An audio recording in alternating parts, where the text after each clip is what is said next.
नमस्कार। मैं डॉक्टर सुनीता मीना, राजकीय कला महाविद्यालय अलवर से। आज जो अपना टॉपिक है वो बीए पार्ट द्वितीय का सेकंड प्रश्न पत्र है, भारतीय राज्य व्यवस्था। देखिए, भारतीय राज्य व्यवस्था में हम भारतीय संविधान का वर्णन करेंगे, भारतीय संविधान को समझने का प्रयास करेंगे। और भारतीय संविधान को समझने से पहले सबसे पहले हम इसकी प्रस्तावना पर को समझने का प्रयास करेंगे, क्योंकि किसी भी संविधान के उद्देश्य, उसके लक्ष्य क्या हैं, वो उसकी प्रस्तावना में ही निहित होते हैं। अर्थात संविधान की प्रस्तावना जो है वो भारतीय संविधान की आत्मा होती है। इसलिए आज हमारा जो टॉपिक है वो है भारतीय संविधान की प्रस्तावना। एक एक शब्द को हम समझने का प्रयास करेंगे। भारतीय संविधान की एक एक शब्द एक एक विशेषता को दर्शाता है, एक एक विशेषता को परिभाषित करता है। इसलिए हम एक एक शब्द को के आधार पर भारतीय संविधान की प्रस्तावना को समझने का प्रयास करेंगे। देखिए, भारतीय संविधान की प्रस्तावना स्टार्ट होती है, प्रथम शब्द है हम भारत के लोग। हम भारत के लोग से तात्पर्य है कि भारतीय संविधान की अंतिम जो प्रभु सत्ता है, अंतिम जो शक्ति है, वो भारतीय जनता में निहित है।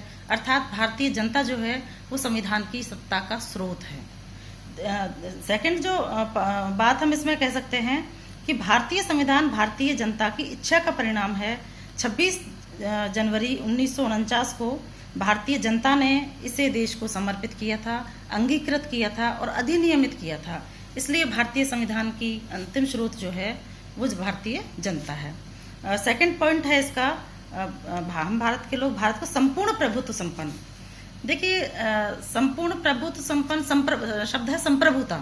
संप्रभुता किसी भी देश की वह शक्ति होती है जिसके आधार पर वो अपने आंतरिक और बाहरी डिसीजन लेने में स्वतंत्र होता है। अर्थात अपने आंतरिक और बाहरी डिसीजन स्वयं ले सकता है। तो 1947 के बाद भारत एक संपूर्ण प्रभुत्व संपन्न राष्ट्र है।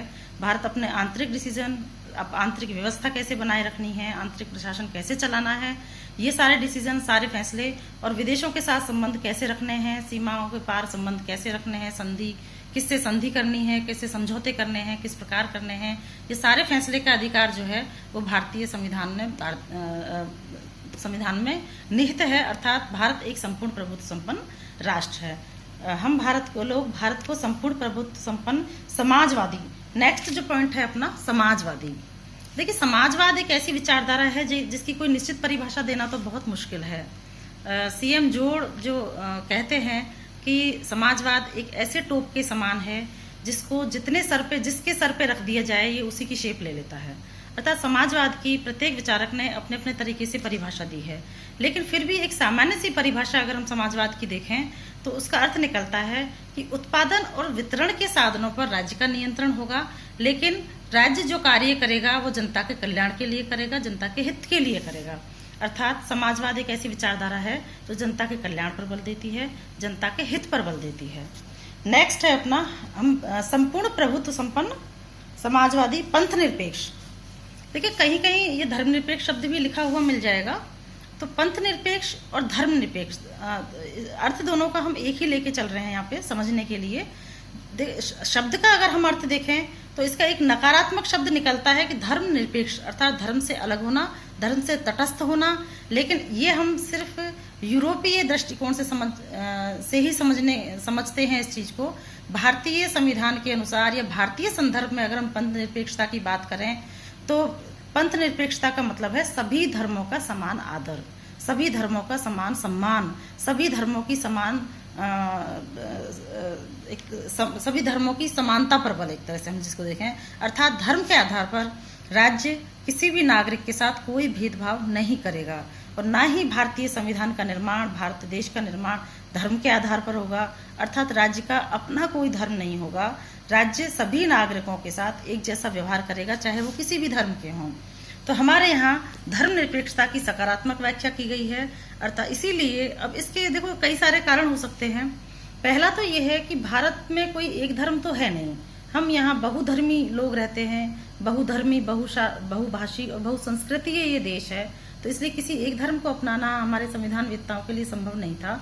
तो ऐसे समय में हमने धर्मनिरपेक्षता या पंथ निरपेक्षता को अपनाया, जिसके अनुसार धर्म के आधार पर राज्य किसी व्यक्ति के साथ भेदभाव नहीं करेगा और सभी धर्मों का समान आदर इस देश में किया जाएगा। नेक्स्ट है अपना लोकतांत्रिक। देखिए लोकतांत्रिक शब्द का जो अगर हम एक साधारण सी परिभाषा, इब्राहिम लिंकन ने बहुत खूबसूरत इसकी परिभाषा दी है कि जनता का, जनता के लिए, जनता के द्वारा किया गया शासन। लोकतंत्र, लोकतंत्र लोगों का शासन, जनता का शासन। तो लोकतंत्र को हमने अपनाया है। तो हमारी भारतीय संविधान में लोकतंत्र को अपनाया है। लोकतंत्र एक ऐसी व्यवस्था है जिसमें शासन जो है वो जनता के द्वारा किया जाता है, जनता के चुने हुए प्रतिनिधियों के द्वारा किया जाता है और जनता के हित में किया जाता है। तो एक ऐसी शासन व्यवस्था जो जनता के हित और जनता के कल्याण पर बल देती है, न कि किसी व्यक्ति विशेष के हित पर। नेक्स्ट अपना गणतंत्रीय स्वरूप, पंथ निरपेक्ष, लोकतांत्रिक, गणतंत्रीय। गणतंत्र का मतलब होता है कि जहाँ का शासक, अर्थात जहाँ का एक तरह से कहें हम सर्वोच्च जो पद है, जैसे हमारे यहाँ राष्ट्रपति है, प्रतीक जो है एक तरह से शासन का, वो जनता के द्वारा प्रत्यक्ष और अप्रत्यक्ष रूप से निर्वाचित होगा, ना कि वंशानुगत। तो शासन प्रणाली है वो दो भागों में बांटते हैं, दो प्रकार से हम देखते हैं, वंशानुगत और गणतंत्रात्मक।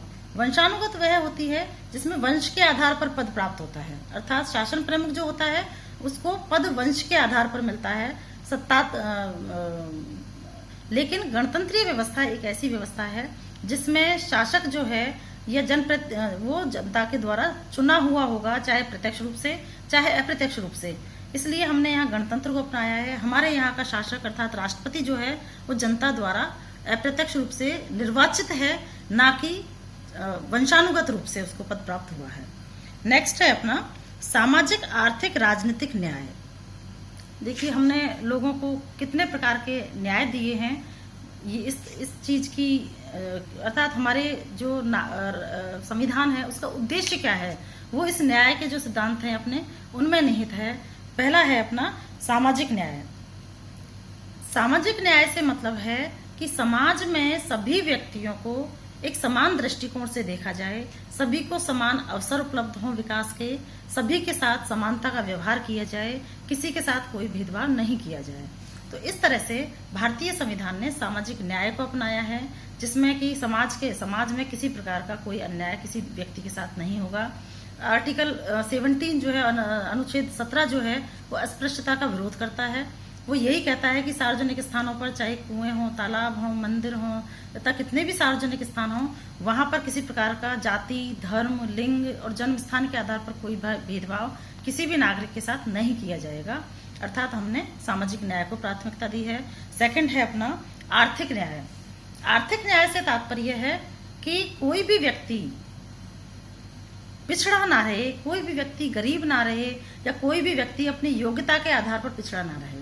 आर्थिक न्याय से तात्पर्य हम कर सकते हैं कि सभी व्यक्तियों को विकास के समान अवसर उपलब्ध हों, राज्य सभी को समान अवसर उपलब्ध कराए ताकि प्रत्येक व्यक्ति आर्थिक रूप से संपन्न हो सके। प्रत्येक व्यक्ति को काम का अधिकार होना चाहिए जो हमने दिया है। प्रत्येक व्यक्ति को एक अच्छा जीवन स्तर जीने का अधिकार होना चाहिए जो हमारे भारतीय संविधान ने दिया है। तो आर्थिक न्याय जो है वो हमने भारतीय संविधान ने अपनाया है। तीसरा है राजनीतिक न्याय। राजनीतिक न्याय से तात्पर्य है कि राजनीति के क्षेत्र में भी किसी व्यक्ति के साथ कोई भेदभाव नहीं होगा। सभी को राजनीति में भाग लेने का, राजनीति की आलोचना करने का, राष्ट्र सरकार की आलोचना करने का, मत देने का सभी व्यक्ति को समान अधिकार होगा। जो भी व्यक्ति इसीलिए शायद हमने वयस्क मताधिकार को अपनाया है। अर्थात कोई भी भारतीय नागरिक, चाहे वो स्त्री हो, चाहे पुरुष हो, चाहे किसी भी धर्म का हो, किसी भी जाति का हो, जो भी 18 साल की उम्र पूरी कर चुका है उसको भारतीय संविधान ने मत का अधिकार दिया है। नेक्स्ट है अपना राष्ट्र की एकता, व्यक्ति की गरिमा, राष्ट्र की एकता और अखंडता। अर्थात भारतीय संविधान ने व्यक्ति को अपनी गरिमा के साथ जीने का अधिकार दिया है। आर्टिकल 21 जो है वो जीवन का अधिकार है, लेकिन उस पर स्पष्ट लिखा हुआ है कि लाइफ विद डिग्निटी। देखो, जीवन सांस लेने को नहीं कहते, जीवन कहते हैं जो सम्मान के साथ जिया जाए। तो प्रत्येक व्यक्ति को सम्मान के साथ जीवन का अधिकार होगा, ये भारतीय संविधान का दर्शन है। और फिर है राष्ट्र की एकता और अखंडता। अर्थात भारतीय संविधान, भारतीय देश जो है, भारतीय राष्ट्र जो है, भारतीय राज्य जो है, वो उसकी एकता और अखंडता को हम बनाए रखेंगे, ऐसा हमारी इच्छा है या ऐसा हमारी मंशा है।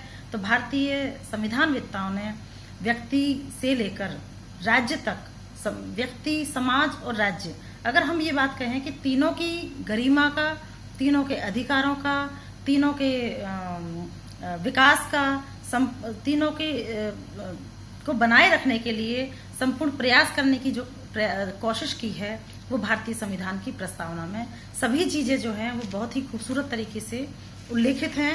इसी के साथ भारतीय संविधान की प्रस्तावना की ये व्याख्या हम समाप्त करते हैं नेक्स्ट टॉपिक का। धन्यवाद।